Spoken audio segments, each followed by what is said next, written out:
যে জিকির করলে আল্লাহর রহমতের দরজা খুলে যায়, উন্মুক্ত হয়ে যায়, আল্লাহ তাআলা সরাসরি বান্দা বান্দির উপর রহমত নাজিল করেন, আল্লাহ তাআলা দয়া করেন, রহমত নাজিল করেন, তার উপর আল্লাহর খাস রহমত থাকে।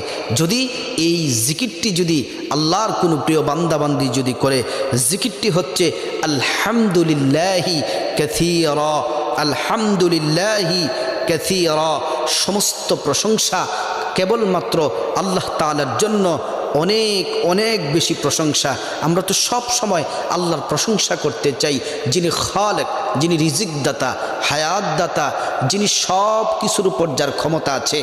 ইন্নাল্লাহা আলা কুল্লি শাইইন কদির, সব কিছুর উপর যার কর্তৃত্ব আছে তিনিই তো আল্লাহ তাআলা।